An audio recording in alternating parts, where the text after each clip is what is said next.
Nós louvamos o teu nome, nós engrandecemos o teu nome nessa manhã. Obrigado por estarmos aqui. Ajuda-nos a entender os teus princípios e a tua vontade para cada um de nós, e que nós venhamos a ser reparadores de brechas e possamos ser levantados para a glória do teu nome. Amém.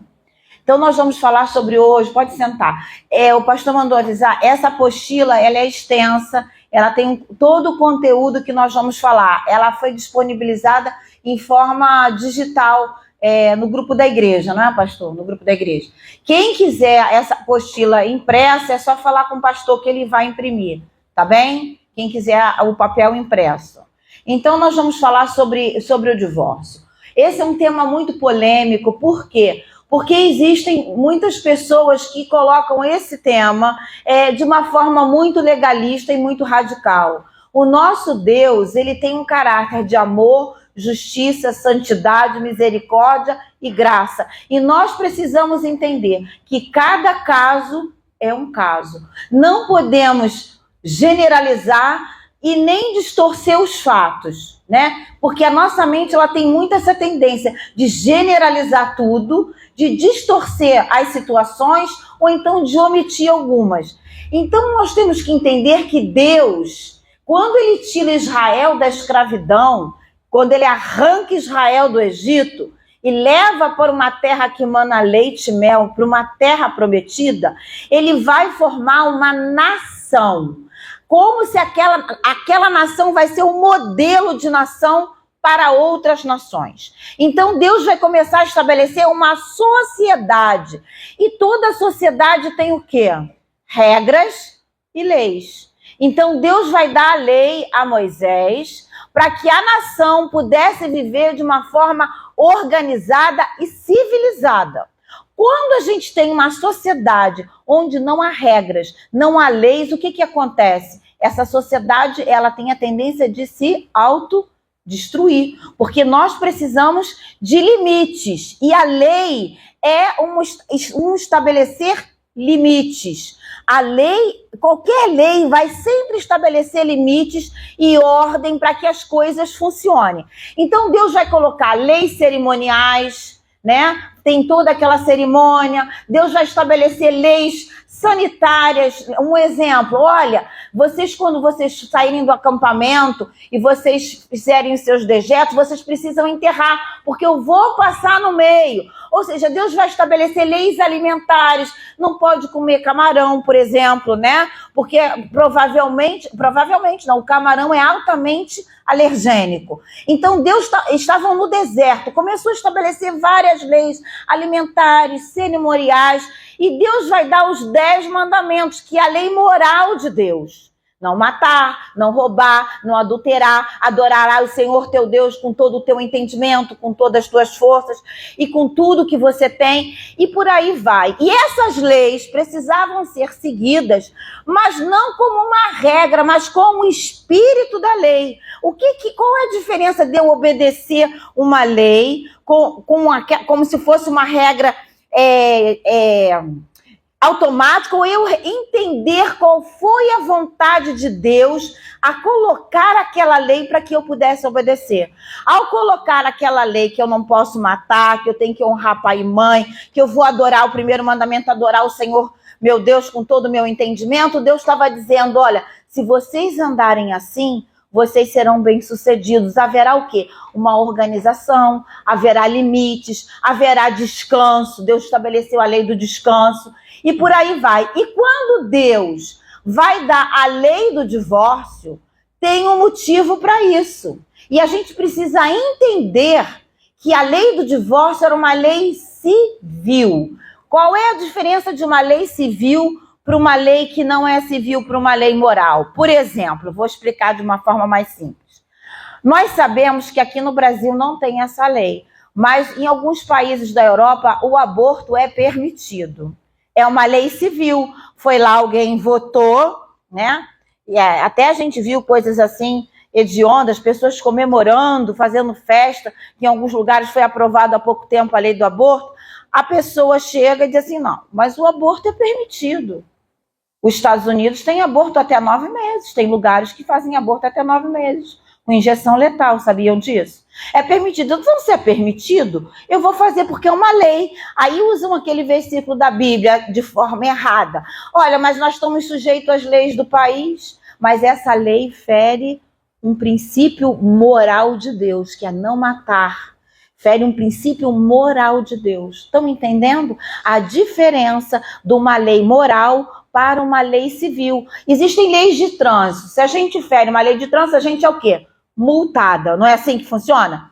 Então, Deus, quando estabeleceu a lei, ele tinha o objetivo de montar uma nação e uma sociedade sadia, uma sociedade onde as coisas funcionassem de forma ordeira, organizada, para que essa nação fosse um modelo para outras nações e que o nome dele fosse exaltado nessa nação. Porque Deus escolheu um homem, desse homem Deus fez uma nação.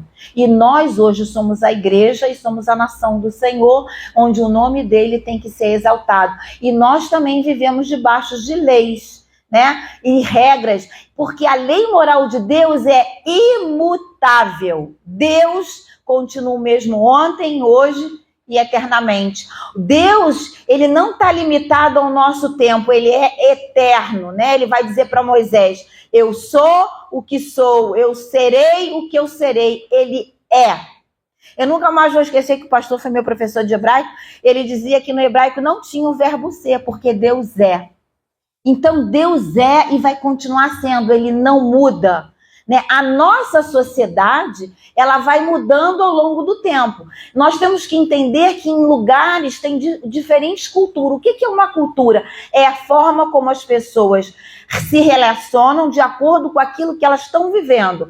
Então, às vezes, para a gente, por exemplo, vou dar um exemplo simples. Aqui a gente tem uma cultura muito de comer macarrão, de comer queijo, porque a gente tem... O Brasil é um país de muita miscigenação.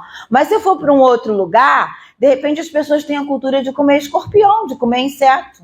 Entendeu? Na China mesmo a gente vê eles comendo aquele monte de animal, por isso que de repente tem várias doenças. Então isso já é cultural. Então nós precisamos entender que quando nós abordarmos esse assunto aqui, nós precisamos entender duas coisas: o caráter de Deus, que é imutável, e entender a época e o que estava acontecendo ali naquele contexto social e espiritual, para a gente entender o que Deus quer nos falar, porque a Bíblia explica a própria Bíblia. Então a gente vai entender. Então eu coloquei na apostila, depois vocês vão ver, que sem discernir corretamente a função e a aplicação da lei, corremos o risco de usá-la de forma inadequada e cair no legalismo e na religiosidade. O que é a religiosidade? Quanto mais regra eu tenho, menos relacionamento eu vou ter, né? Quanto mais regras são impostas, não pode isso, não pode aquilo, não pode raspar o braço, não pode raspar a perna, não pode pintar o cabelo, não pode fazer tatuagem, não pode fazer isso, não pode fazer aquilo, tudo é do diabo. Então a gente exalta Satanás e abate a glória de Deus. Então nós temos que entender aquilo que é cultural e aquilo que não é. Se a gente olhar, eu tive a oportunidade de visitar o Museu Judaico lá na Europa, em Paris, é o maior museu que tem. E se vocês vissem as joias que as mulheres usavam, isso aqui é pouquinho. Tudo grande, tudo over, tudo muito. Isso é cultural. Por exemplo, da onde eu vim, todas essas bijuterias eram extravagantes, porque as pessoas ficam muito tampadas, porque é frio, usam muito cachecol, então as pessoas usam muitas pregadeiras, muitos broches enormes. E a gente aqui, se sair com isso na rua, vai todo mundo olhar pensando que você é um ET. Entendeu? Então a gente tem que entender esse contexto cultural da época, de quase 2000 anos atrás, para a gente entender o que Deus quer nos falar. Então toda vez que eu aplico uma regra, sem entender o espírito da regra, eu posso cair no legalismo e na religiosidade. O que Jesus falou para aqueles fariseus? Vocês são hipócritas. Vocês vão para as praças, começam a levantar a mão que ora, ou então que jejua e que defende Deus. Já viu aquelas pessoas que defendem Deus e vai com uma agressividade, e é assim, é assado? Daqui a pouco aquela pessoa já se desmontou. Por quê? Ela está forçando uma coisa. Quem transforma a gente é Deus, é o Espírito Santo. Se eu forço essa transformação, na primeira oportunidade eu vou voltar para a lama e vou chafurdar na lama. Então, a religiosidade é aquilo que monta muitas vezes fortaleza na nossa mente e impede da gente ouvir a direção e a voz de Deus. Aí a pessoa pode cair no outro extremo, que é achar que Deus é amor e pode tudo. Não. A lei moral de Deus é imutável e ela está resumida lá nos 10 mandamentos. E Jesus disse o quê? Que não vai dar nenhum mandamento. Ele só deixou 2. Qual foi? Amarás o Senhor teu Deus e amarás o próximo como a ti mesmo. Se você ama o próximo, você não rouba, você não adultera, você não mata, você não cobiça a coisa do próximo. Mas como é que você vai amar se muitas vezes você não se ama? Então a gente tem que amar a Deus, receber o amor de Deus, se deixar amar e transbordar isso na vida das pessoas que estão ao nosso redor. Porque Deus é um Deus relacional. Então toda vez que a gente aplica religiosidade querendo se autotransformar, a gente vai cair na hipocrisia. A gente vai cair nas regras, exatamente o que os fariseus faziam. Eles cumpriam isso, mas o espírito da lei estava longe. Jesus falou que eles eram filhos do diabo. Por que Jesus falou aquilo? Porque, na verdade, eles tinham uma aparência de verdade, mas tudo aquilo não estava dentro deles. Paulo vai dizer até que Cristo seja gerado em nós. Cristo é a esperança da glória. O que é Cristo ser gerado em nós? É a gente ter o caráter de Deus, o caráter de Cristo em nós e transbordarmos esse caráter. Mas para isso, a gente precisa ter a obediência à lei moral de Deus. O que Deus falou lá? Olha, se vocês obedecerem, vocês vão ser bem-aventurados e vão ser felizes. Se vocês não obedecerem, a maldição vai alcançar vocês, porque a maldição não é do diabo, eu já expliquei isso aqui.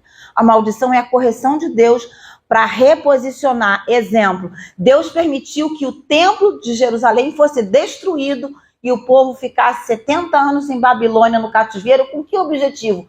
Tirar do coração daquele povo o quê? A idolatria.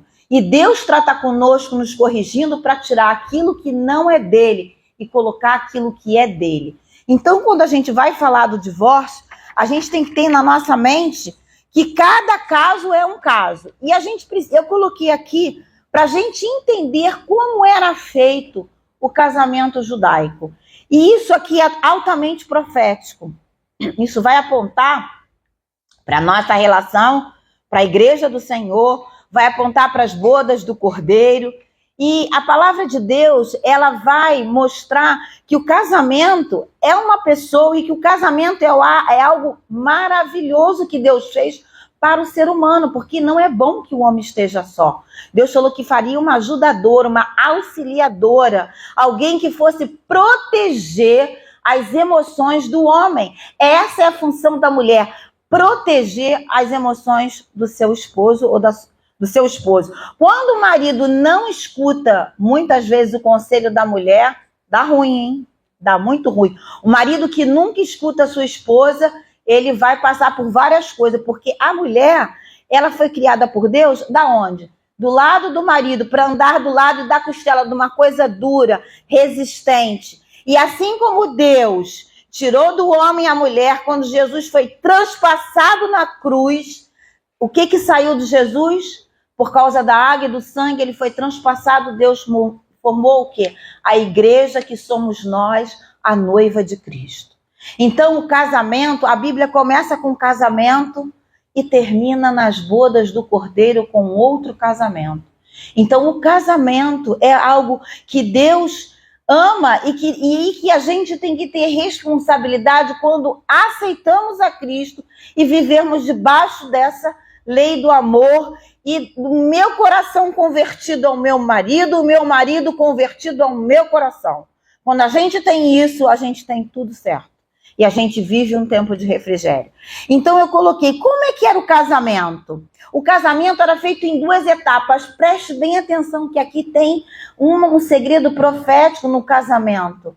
Tá? O noivo, era feito um noivado, era um compromisso formal e legal. Não era só de boca. Olha, hoje em dia a gente põe uma aliança, né?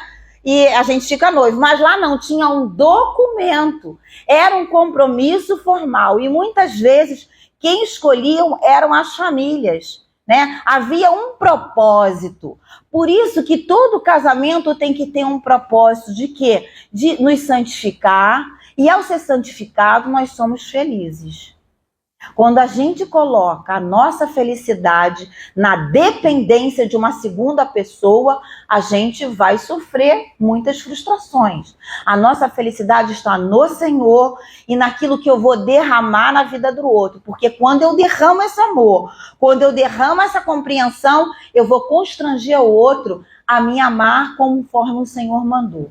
Estão entendendo? Então o noivado era um compromisso formal e legal, considerado tão sério quanto o casamento. Não era assim que hoje desfazia um noivado e depois noivava de novo e desfazia. Era algo já estabelecido que não podia ser desfeito assim, não. Só se houvesse um pecado daqueles. Então, o noivo pagava um dote à família da noiva como prova do seu compromisso. Jesus pagou um alto preço pela nossa salvação, né? Não pagou um alto preço? Preço de sangue? É impagável, não é? Não é impagável? Então o noivo pagava um dote. O noivo pagava um dote à família da noiva. Esse período podia durar mais ou menos um ano, um pouco mais do que um ano. E a noiva estava se preparando. Não é assim? O Senhor não está preparando a sua igreja para levá-la embora para morar com ele? É ou não é, irmãos? Amém? Esse noivado só poderia ser rompido por divórcio formal, mesmo que ainda eles não tivessem coabitado. Nós temos que entender que o divórcio não é o plano A de Deus. É um plano permitido por Deus em determinadas situações. Deus sabe o que é a dor do divórcio, porque ele se divorciou de Israel. Ele deu carta de divórcio. Se a gente olhar lá em Jeremias, acho que é 3:8, eu coloquei aqui, Deus vai dar carta de divórcio, porque Israel foi após outros deuses. Então, a gente tem que entender que quando uma pessoa passa por esse processo, é um processo de muita dor. De ambos os lados. Sempre um vai sentir mais do que o outro. E a gente tem que ter misericórdia dessas pessoas e analisar segundo a sabedoria de Deus e a revelação do Espírito Santo. Amém? Então esse noivado era feito assim, o exemplo de Maria e José. Eles estavam nessa fase quando Maria engravidou pelo Espírito Santo. E a gente já conhece a história que o Senhor visitou Maria e ali falou que ela era agraciada e gerou nela pelo Espírito Santo a bênção que foi o Salvador, o Messias, mas José não sabia. E quando ela vai contar para José, José planejou em deixá-la, porque teria que escrever uma carta de divórcio, porque ele não tinha ainda coabitado com ela. E Deus vai visitar ele, o anjo vai falar com ele, e ele vai receber Maria como sua esposa, e a paternidade foi estabelecida ali, a paternidade natural na vida de Cristo, e nós vamos ver que isso é uma bênção. Depois disso, se os irmãos observarem, Deus vai sempre falar com José. Vai sempre. Depois que Deus fala com ele, avisando que Maria, que era a esposa dele, se conceberia pelo Espírito Santo, Deus vai começar a falar com José, olha, desce para o Egito, olha, faz assim, agora volta. Não falou mais com Maria, pelo menos é o que a Bíblia relata, simbolizando que o governo está sobre o homem. E muitas vezes nós estamos vendo hoje em dia as mulheres tendo tanta energia masculina que elas afastam o homem. Eu posso, eu faço, eu consigo, eu sou o máximo, eu vou e conserto, eu vou. Quando você faz assim, você não se deixa ser protegida. Você não se deixa ser cuidada, você não se deixa ser amada como Deus quer e planejou para que a gente seja. Entendeu? Eu não tive esse problema no meu casamento, graças a Deus. O meu marido, ele consegue governar a minha vida, mesmo com o meu temperamento muito assim acelerado. Ele olha para mim e fala assim, querida, e eu já entendo, porque eu entendi, né? Apesar de passar muito tempo sozinha, que eu tinha que resolver tudo, eu entendi que a palavra é dele. Isso não significa que eu não possa opinar, que eu não possa aconselhar. Muitas vezes eu aconselho, digo, olha, Deus me falou isso, Deus me falou aquilo, e a gente entra sempre num consenso. E assim que funciona. Quando eu quero que a minha vontade prevaleça a todo custo, parece que eu que estou governando. Temos que ter cuidado com isso, porque Deus não abençoa isso. Amém? Então nós vamos ver que depois vinha o casamento. Após o período de noivado, o noivo buscava a noiva numa grande celebração. A gente vê na parábola das 10 virgens que tem um cortejo para o noivo, né? Era uma festa. E nós vamos ser a igreja do Senhor que nasceu lá, depois que Jesus foi transpassado pelas nossas transgressões, foi moído, né? O castigo que estava sobre nós veio sobre ele, ele fez maldição do nosso lugar, inaugurou a igreja do Senhor. Nós somos essa noiva que seremos resgatada pelo noivo no tempo que o Senhor quiser. Amém, irmãos? O nosso tempo é estar preparado. O que é preparada? É santificar, porque o Senhor fará maravilha no nosso meio. É andar em obediência, é andar esperando o noivo. Quando a pessoa está noiva, quer ver o noivo, quer saber do noivo, quer se preparar para dar o melhor para o noivo. E nós somos essa igreja, nós somos esse corpo místico de Cristo aqui na terra, onde Deus vai derramar o seu poder e vai vir nos buscar. Amém? Então, nós estamos entendendo como é que era feito o casamento judaico? É diferente da nossa cultura hoje, que hoje é uma cultura de fornicação. A pessoa conhece a pessoa, não tem nem um mês, já vai fazer sexo com a pessoa. Pula uma etapa. Quando vai casar, já viveu tudo. E aí começa muito conflito. E sabe o que eu vejo? Muita aversão. Começa com aquela paixão. Ai, mas eu não aguento. Aquela paixão. De repente... Não é de repente. Olha que está anunciado ali um divórcio futuro, começa a ter aversão da pessoa. Começa a ter aversão, não gosto mais, não é bem. Aí você vai para outro parceiro e vai para outro e começa a comparar como é que era o sexo com o João, como é que era o sexo com o Joaquim, como é que era o sexo com o Manuel. E quando você vai ver, você não tem referência da santidade de Deus. E Deus vem para nos purificar. E muitos conflitos vão se instalando. E dentro da igreja. Isso não é só no mundo, não. Isso funciona para qualquer pessoa. A ciência já comprovou que quando você tem uma relação com vários parceiros, você faz uma ligação de alma com aquela pessoa. Já viram uma reportagem que colocaram uma máquina de uma ressonância magnética muito diferente dessa que a gente faz exame? E na hora que eu tô aqui como mãe, tô orando pelo meu filho que está lá, do outro lado, vamos supor que meu filho estivesse lá no Japão. Gente, botaram a máquina, o cérebro dele é conectado ao meu e recebe aquela oração. Eles chamam de energia, a gente sabe que não é, que é o poder de Deus sobre a nossa vida. Então, cuidado, porque hoje em dia, as pessoas fazem isso sem nenhuma reserva e sem nenhuma culpa. Entendeu?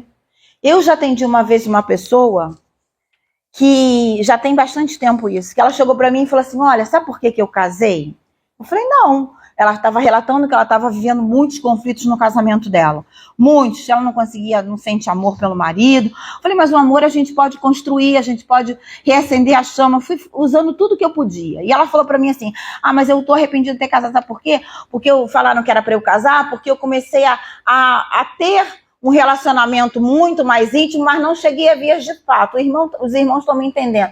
E depois eu senti tanta culpa e eu casei sem gostar. Eu falei, pois é. Mas olha como é que começou. A acusação. Toda vez que a gente tem culpa não tratada, a gente vai ficar doente, a gente vai tomar a decisão fora do centro da vontade de Deus. A gente pede perdão, se arrepende e não pratica mais. O verdadeiro arrependimento é não praticar mais. E aí a gente vê essa cultura, pula essa etapa. Quando vai casar, já viveu tudo que tinha para viver. Perdeu a graça. Perdeu a graça, irmãos. Entendeu? E isso hoje é assim, ó. Aí você vai atender um adolescente, um jovem, uma pessoa com 15, 16 anos, já teve 5 parceiros, 10 parceiros, já vi isso. Aí você fala, meu Deus, como é que isso é possível? É possível. E isso também dentro da igreja, porque esses assuntos precisam ser tratados para que a gente avise que isso vai dar ruim. Vai produzir aversão no parceiro, vai produzir um monte de coisa, vai produzir conflitos e você não vai viver o melhor de Deus. Então, quando a noiva se preparava para receber o noivo, né? Havia uma grande celebração, uma festa de casamento que durava aproximadamente 7 dias. Lá em Portugal e na Espanha também é assim, até hoje. Eles chamam de bodas. A festa dura 7 dias, é muita comida que não para. É uma celebração porque um altar vai se levantar no meio da cidade. A família fortalecida, temos igrejas fortes. A família enfraquecida, temos igrejas fracas. Um altar que serve a Deus, que se levanta no meio de uma cidade, onde o marido exerce seu papel, onde a esposa exerce seu papel, e cuidam dos filhos segundo o mandamento do Senhor, nós temos um altar santificado levantado no meio desse mundo tenebroso. E nós devemos querer esse altar na nossa casa.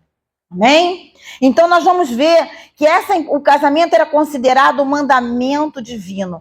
A esterilidade era vista como uma grande desgraça, pois os filhos eram um sinal da bênção de Deus.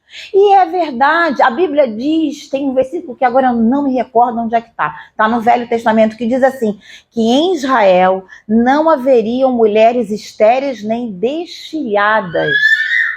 Entendeu, irmãos? Então, eu me pego sempre nesse versículo. O filho é uma continuação. Uma pessoa que chega para mim e diz assim, Deus me livre, eu não quero ter filho.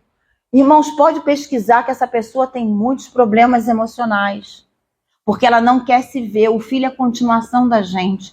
O filho é a herança que o Senhor coloca na nossa mão para a gente cuidar, para que essa herança continue a servir ao Senhor como um dia eu servi. E eu sempre digo que eu só tive um, mas que me vale por 10, que é uma benção, que eu não criei, não tive o filho para povoar o inferno. Eu tive o filho para povoar o céu. O meu filho não é do mundo, o meu filho é do céu. E ao ser do céu, ele vai produzir filhos, netos, que também vão estar no céu e que vão trazer o reino de Deus na terra. Essa é a vontade de Deus para as nossas vidas. Entendeu? Então, a gente tem que entender que a família é o nosso primeiro chamado. E aqui, essa esterilidade, tanto é que era permitido o homem a tomar uma segunda esposa.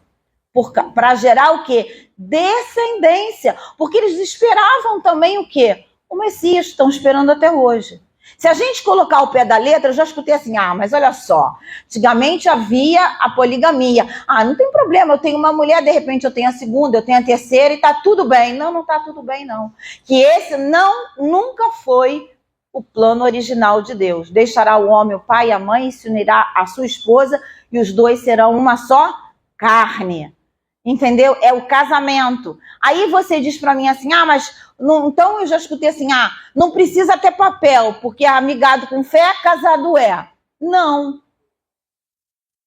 Na sua terra, nenhuma grávida perderá o filho, nem haverá mulher estéril. Farei que você tenha um longo tempo de vida. Esse é o plano de Deus para a gente, para as mulheres. Quem crê nisso, eu creio. Eu quero ter um longo tempo de filha e eu não perderei filho nenhum, porque o Senhor é aquele que gerou no meu ventre o poder de Deus para eu trazer vida para essa terra e ter um altar sustentado pelo poder de Deus.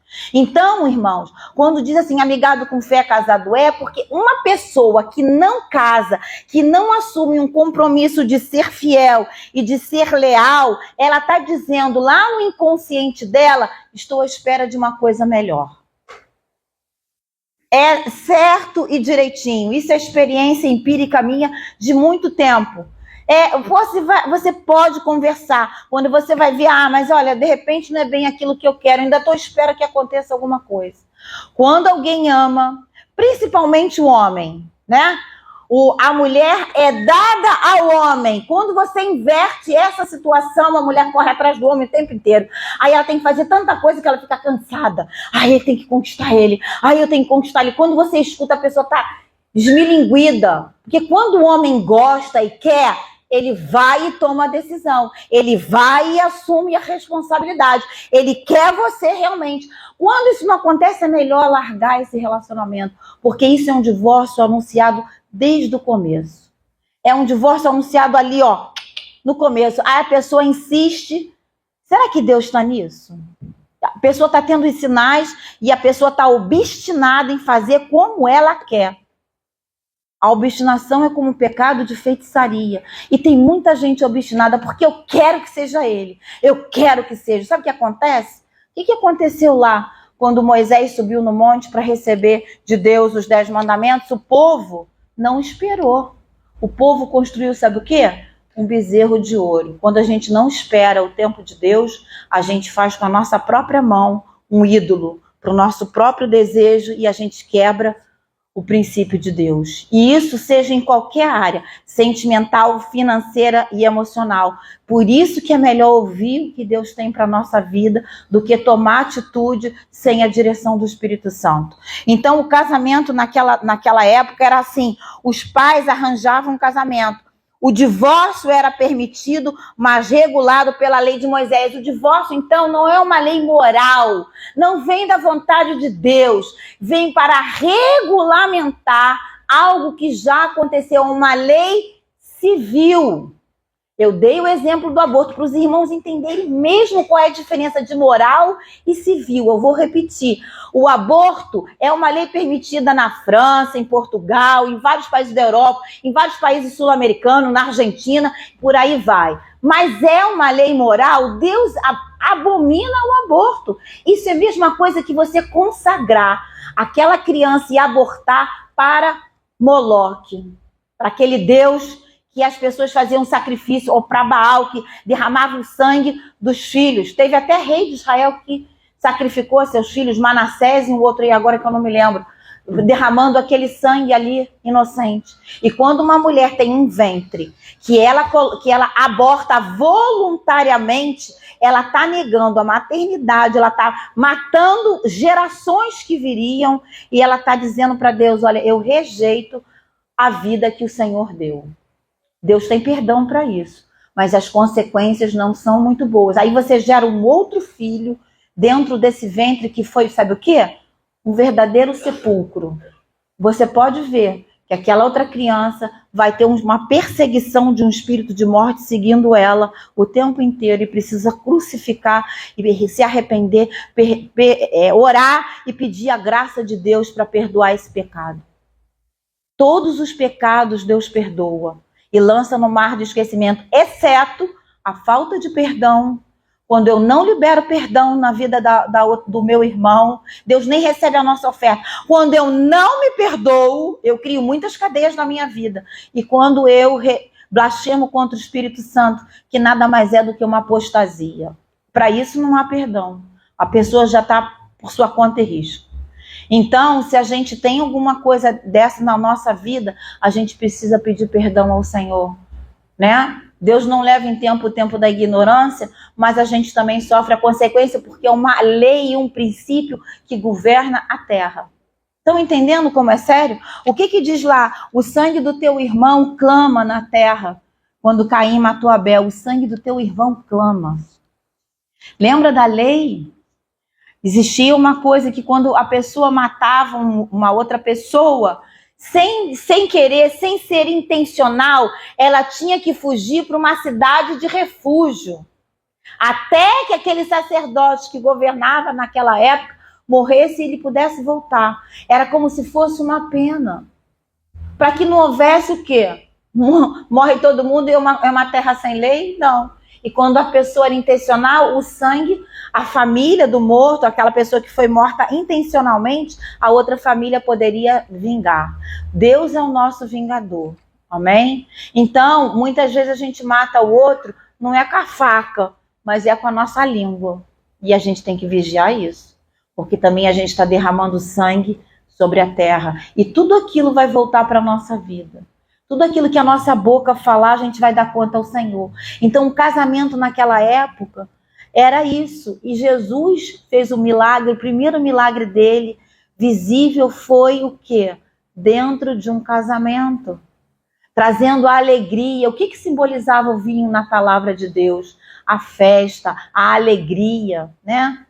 Esse sangue da nova aliança foi derramado para trazer o quê? Alegria para nossas vidas. A alegria do Senhor é a nossa força. E a gente precisa valorizar o sangue que a gente carrega, amém? Então eu coloquei, nos tempos de Jesus, era uma instituição sagrada e regulamentada com forte envolvimento familiar e comunitário. Todo mundo se envolvia. Era um casamento que, olha, a Maria casou com Manuel, as famílias se uniam, a comunidade se alegrava porque era um altar que estava se levantando. Era a proliferação. E hoje a gente está vendo que dentro da igreja as pessoas não querem ter filho. E nós estamos vendo o avanço de uma religião aí que está tomando conta da Europa. Por quê? Porque a maior parte dos europeus não querem ter filho. Querem ter, sabe o quê? Pet. Eu sou mãe de pet. Eu não tenho nada contra os animais, mas pet não é filho, não é humano. Eu sou pai de pet, eu sou mãe de pet. Aí pet é o quê? Gato, cachorro, periquito, é peixe. É quando você vai conversar, não, meu filho. Gente que tatua até as patas do cachorro. Isso, sabe o quê? O coração tá virando, sabe o quê? Um coração animal, um coração distante das verdades de Deus, um coração distante do plano que Deus fez para nós. A mulher foi... O primeiro chamado de uma mulher é a maternidade. Quando você não quer isso, quando você pula, você vai ter uma vida estéril, definhada, e no seu final, o final é melhor do que o começo, não vai dar bem. Não vai dar bem. A gente escuta aí pessoas que são do meio artístico. Eu já escutei uma artista falar assim: ai, como eu estou arrependida, eu não tive filho, quem vai cuidar de mim? Ou seja, ela queria a utilidade do filho, não queria o amor do filho. O filho é a nossa continuação. Eu olho às vezes para o meu filho e vejo assim, nossa, quantas características ele tem minha. Quantas coisas ele carrega que eu ensinei, mas quantas coisas que são naturais mesmo, que são minhas. Eu olho para os meus netos e eu olho assim, nossa, eu fazia exatamente assim. Eu era agitada exatamente assim. O Rodrigo não é agitado, meu filho não tem esse temperamento. Mas os filhos dele, ele fala assim, mãe, pelo amor de Deus, são 3, são tudo agitado, tudo doido que nem você. Eu falei, glória a Deus, está tudo normal. Essa semana minha neta chegou e falou assim, chegou em casa, correndo, vovó. Eu falei, o que foi? Eu tô num propósito. Eu falei, que propósito? Eu tô de jejum, eu e Henrique. Eu falei, nem me convidaram. Aí ela falou, não, a gente começou antes de você vai entrar? Eu falei, depois você me explicar o propósito, eu vou entrar. Mas qual é esse propósito? Como é que jejum é esse? É tudo de doce e tudo de massa. A gente não pode fazer essas coisas aqui na sua casa, que a gente está nesse propósito, eu e o Henrique. Eu falei assim, gente, que alegria eu fiquei. Sabe por quê? Porque eles me veem fazer isso. Eles vão copiar o que eles veem. Só tem 11, 13 anos. E aquilo vai ser impresso como uma verdade na vida deles. E Deus vai abençoar. Amém? Chegaram pro avô e falou que o avô tinha que fazer jejum de fruta. Muito engraçado. Mas o avô ainda não fez, não. Então, a cerimônia tinha testemunhos como funcionava o divórcio na época de Jesus. Vamos entender como funcionava o divórcio na época de Jesus. O divórcio acontecia por meio de uma carta de divórcio. Nós vamos ler depois o texto lá, em Deuteronômio 24, de 1 a 4, com mais calma, porque eu vou destrinchar esses pontos aí de Deuteronômio. Esse documento precisava ser escrito pelo marido, entregue à esposa, declarando oficialmente a dissolução do casamento e o motivo. Muitas vezes, irmãos, ele dava a carta de divórcio para a mulher, mas não escrevia o motivo. Aquela mulher, quando não tinha na carta de divórcio o motivo, ela ficava como que se ela ficasse perdida, ela ficava como se fosse uma freira encarcerada numa situação de descrença e desrespeito. Não sabe qual foi o motivo? Tinha que ter um motivo. E para uma mulher conseguir o divórcio do homem, aí que era quase que impossível. Tinha que ter uma junta de anciãos, tinha que ter uma junta para conseguir essa carta. Então, a lei de divórcio foi estabelecida nessa época para regular uma sociedade, para proteger a mulher.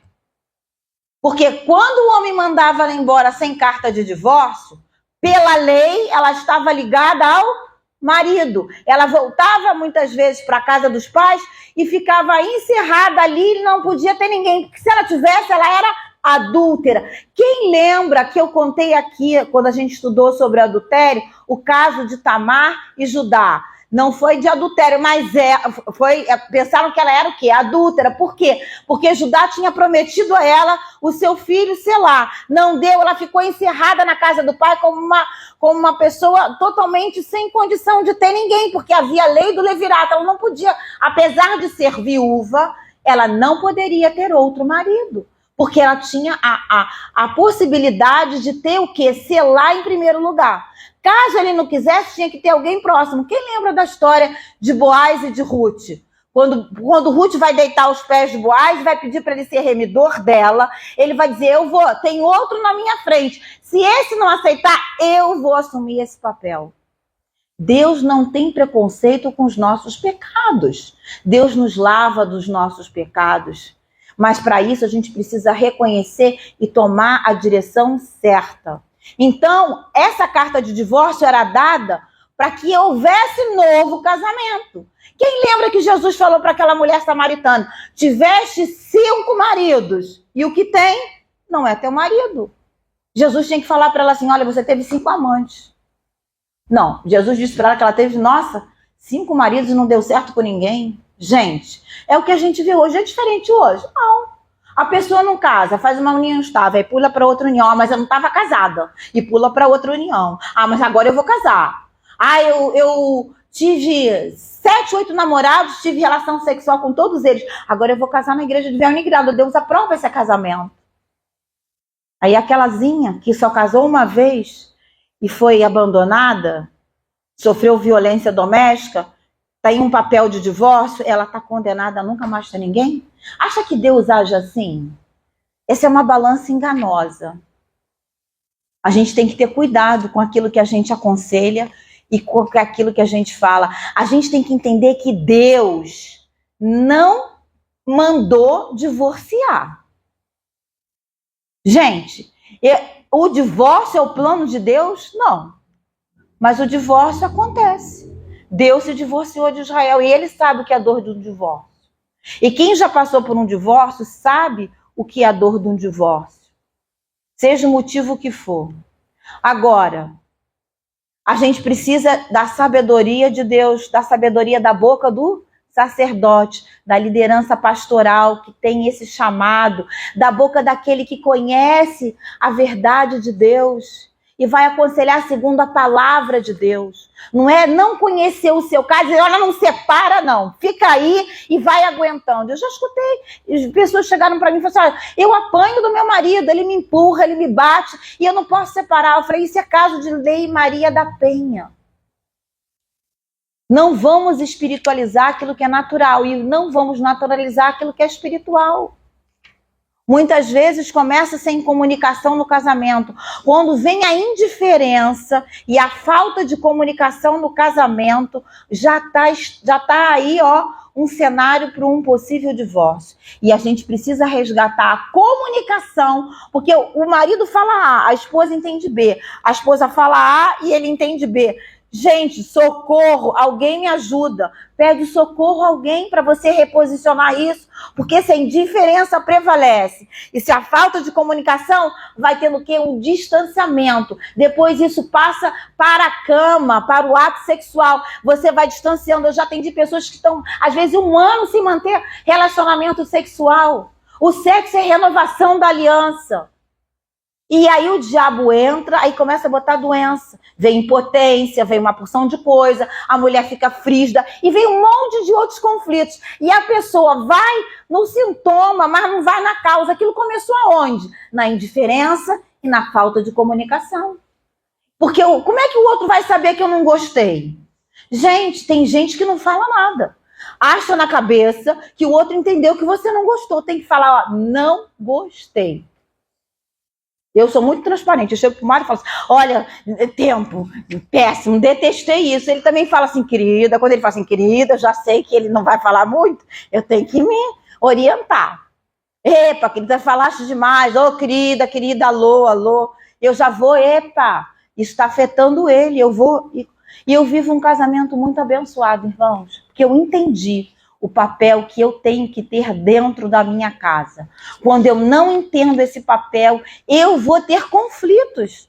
E esses conflitos vão ser estendidos para o meu filho. E daqui a pouco tá a minha família toda envolvida. Toda envolvida. É a mãe, o marido que não fala com a mãe que não fala com o marido, o marido que não fala com a mãe da mulher, com o irmão da mulher, aí começa ciúmes, começa tanta perturbação que a pessoa, em vez de ter descanso, ela tem tormento. O casamento não é isso. Amém? Então nós vamos ver que essa carta de divórcio era dada por causa da dureza do coração. Como é que era feita essa carta? Eu vou ler aqui. Era escrita uma carta de divórcio. O marido tinha que redigir essa carta e solicitar a um escriba um documento formal que declarava a separação. Um documento formal. O que a gente vê hoje? Aí você conversa com uma pessoa assim. Você está separada? A pessoa diz assim, eu estou separada já tem 5 anos. E aí? Você está com a sua vida civil regularizada? Ah, não. Ah, não tô com a minha vida civil, mas eu já tô namorando o outro. Eu falei, isso aí é adultério. O que tá ligado na terra, tá ligado no céu. Se eu tô agarrada àquela pessoa pela lei, eu tenho que desfazer isso. Verbalmente, espiritualmente e civilmente. Aí você vê, como que isso vai dar certo? Não tem como. Às vezes Deus tem até misericórdia que dá até certo, porque Deus começa a consertar, a pessoa consegue entender. Aí chega assim, aí a pessoa está separada há 10 anos, está divorciada, aí encontra uma pessoa, porque está difícil de encontrar homem hoje em dia. Né? Tá difícil, homem mesmo com H tá difícil. Aí a pessoa não consegue ter fé, aí vai começar a namorar. Aí chega assim, aconteceu isso. Aí eu vou lá na tua casa para você orar com a gente. Eu falei, gente, não existe esse negócio de guru, não. Isso daí você tem que entender os sinais. Em 3 meses você consegue entender se aquilo tem pernas para andar ou tem pernas para apartar. Ah, mas ele tem problema com a mãe. Aí fala assim. Aí você vai conversar com a pessoa é cheia de problema com a mãe. Eu falei, gente, vai ter problema com a mulher pior ainda, porque a mulher é a continuação. Aí fala, minha mãe é isso, minha mãe é aquilo. Eu falei, epa, cadê? Você tá com a sua vida civil consertada? Não. Eu falei, então não pode fazer nada, não pode nem olhar para o lado para paquerar. Isso é quebrar um princípio de Deus, vai ser quebrado por ele. Isso chama, sabe o quê? Adultério. A pessoa tem preguiça de regularizar a sua situação, tem preguiça de ter os seus documentos certos. Nós somos servos do Senhor, a nossa vida civil tem que estar correta, eu tenho que ter minha identidade, minha certidão de nascimento. Se eu sou motorista, eu tenho que estar com tudo válido, porque a gente não sabe o que pode acontecer de uma hora para outra.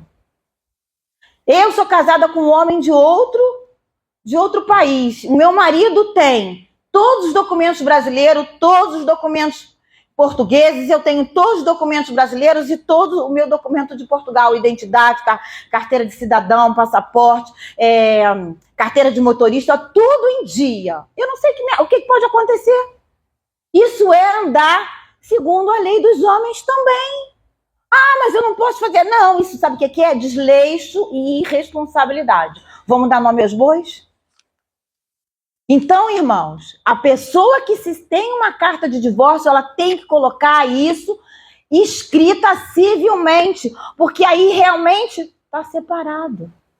Aí a pessoa não está divorciada, se envolve com outro, aí depois vai morar com outro, aí depois tem que regularizar, mas ele não vai dar o divórcio. É uma confusão, porque ela criou isso, não foi o diabo. Ela não obedeceu às regras, ela quebrou essa regra.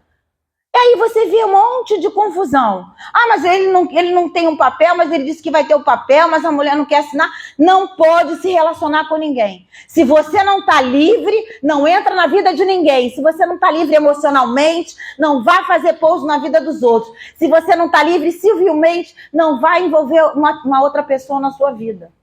Eu só posso me relacionar quando eu estou livre. Amém? O que é estar livre? Com a minha vida arrumada. Separada, escrita, se for o caso, arrependida, buscando em Deus nunca mais errar nessa área. Se você não tem esse sentimento, peça ao Senhor para plantar no seu coração, porque aí você será bem-sucedido. Então, havia o que? A entrega do documento e a liberdade para um novo casamento. A mulher poderia se casar novamente após receber a carta. O dote era devolvido. Lembra que o noivo tinha que dar um dote? Muitas vezes, sabe o que Jesus vai condenar? Os fariseus, eles queriam separar por qualquer motivo, mas não queria devolver o dinheiro. Isso é igual. A pessoa não separa porque eu tenho que dividir a casa, eu tenho que dividir o carro, eu tenho que dividir isso, e a pessoa fica, sabe o quê? No pecado, porque não separa no papel, mas sai na rua aí para se envolver com a torcida do Flamengo toda. Vai dar ruim. Isso está tudo dentro da nossa igreja. A gente precisa ter amor e reposicionar essas pessoas no caminho correto, que é uma vida civil organizada e um casamento abençoado pela mão do Senhor. Se for um novo casamento, ou reconciliar com a sua esposa ou com o seu esposo. Porque às vezes a pessoa mal se separou, tá com aquela vingança, com aquela raiva, já se envolve com fulano, com Beltrano, e nem sabe se Deus vai fazer uma obra na vida do outro para poder trazer reconciliação. Não espera. Não espera. A pessoa quer fazer o bezerro de ouro com a mão dela, quer fazer do jeito dela. E isso é insubmissão. Isso sabe o que é? Dizer para Deus, eu governo, eu faço, eu resolvo. Claro que a pessoa está ferida, precisa de cuidado, e a gente vai estar para cuidar dessas pessoas. Mas a gente precisa ter uma vida civil organizada. Então, o dote, se o divórcio fosse injustificado, o marido podia ser obrigado a devolver o dote. Mas se houvesse qualquer coisa indecente, qualquer coisa errada, o marido ficava com dote. Isso é diferente. Às vezes, o cara arranja uma amante na rua e diz assim, eu vou sair de casa, ela pode ficar com tudo. Porque ele quer viver uma vida louca, sem lenço, sem documento. E deixa a casa tudo para ela, aí a culpa dele vai ser assim, na cabeça dele assim, mas eu fui tão bonzinho, olha, eu deixei a casa, deixei o carro, deixei isso, vê tudo por essa ótica, mas não sabe o rombo que ele fez na vida daquela mulher. Ou vice-versa. Às vezes a mulher vai embora, né? Eu conheci uma pessoa que a mulher foi embora com uma companhia de balé e deixou os filhos. O marido quase ficou maluco. Entendeu? E aí depois o marido casou e essa mulher criou os filhos dele. E esses filhos têm essa mulher como mãe. Não consegue olhar outra mulher como mãe. Que ela, se mandou, mas não quis nada. Então, como se a consciência dele assim, mas eu também não prejudiquei ninguém. Prejudicou sim. Prejudicou tudo aquilo que a gente faz, que a gente semeia, a gente vai ter na nossa vida. Tudo que a gente semear, a gente vai colher. Isso é um princípio da palavra de Deus, não tem como escapar. Vai colher. Se você não gosta do que você está vivendo, mude o que você está semeando. Pergunta para Deus, o que eu tenho semeado, Senhor? O que eu tenho plantado? Por que isso me sobreveio? E aí você vai começar a se reposicionar naquilo que Deus quer. Então, se o marido traísse ou abandonasse a esposa, ele deveria devolver o dote e pagar uma indenização.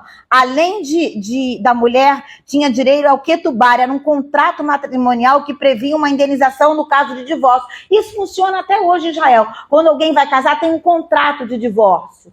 Dizendo, olha, se acontecer isso, se alguém trair, alguém vai ficar com isso. Isso também acontece hoje, sim. Pessoas que casam com separação total de bens, às vezes fazem um contrato de divórcio, um contrato de casamento. Gente que é muito milionária diz, olha, se eu separar, ou se você separar, você não fica com isso, eu fico com isso. A pessoa assina e aquilo está juramentado. Isso existe até hoje. Isso é o quê?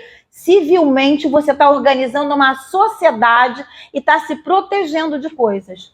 Mas toda vez que um homem entra num casamento ou uma mulher entra no casamento com preocupação financeira e não querer dividir nada, isso já é um divórcio anunciado. Porque os dois serão uma só carne, o que é meu é seu, o que é seu é meu. Não existe mais o meu carro, o meu telefone, a minha casa. E aí tem mulheres que se subjugam a isso.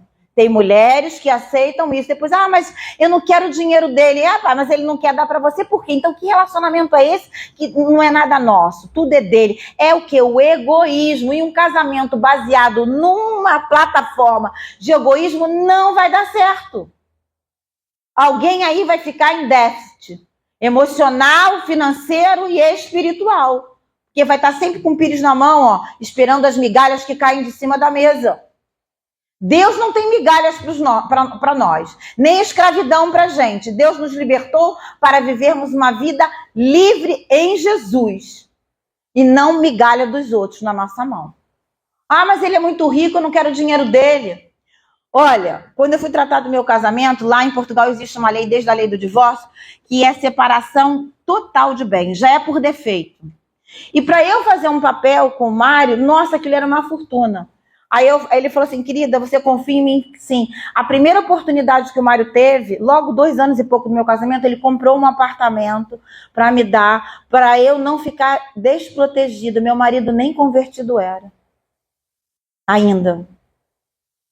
Para que não acontecesse nada, porque se acontecesse alguma coisa com ele, como é que ia ser? Para onde é que eu iria? Mas isso eu vi desde o começo do nosso relacionamento.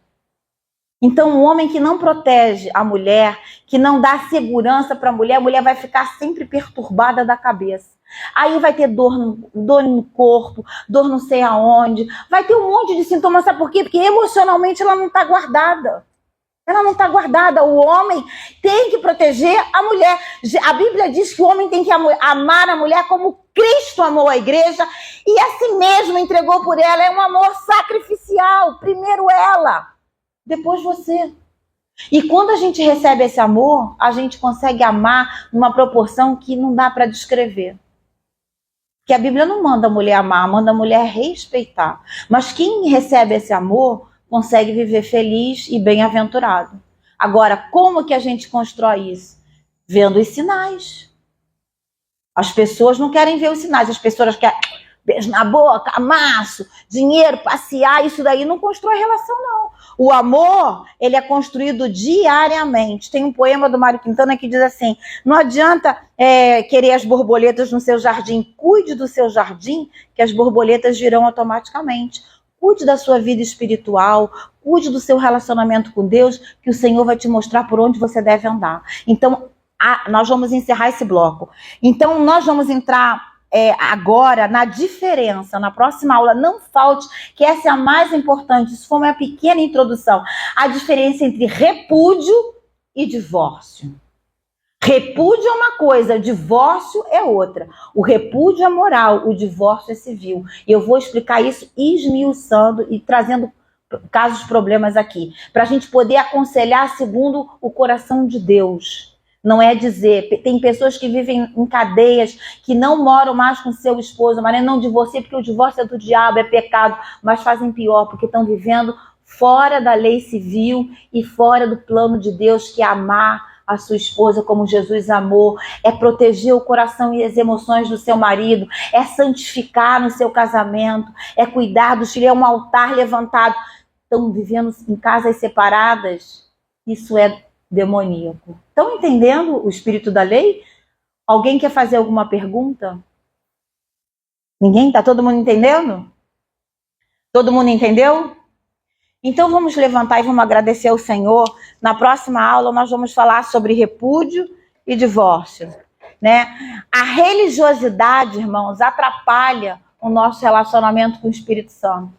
Quando a gente quer cumprir, quando a gente não acha... Quer ver um sinal da religiosidade? Eu achar que tudo que eu faço não é suficiente. E Deus nunca se agrada comigo. Isso é um sintoma de religiosidade. Eu faço à medida que o Senhor vai me colocando, à medida que eu vou me entregando. Cada vez que eu me entrego, o Senhor coloca em mim. E eu me entrego mais, o Senhor coloca em mim. Eu me entrego mais, o Senhor coloca em mim. Essa transformação é diária.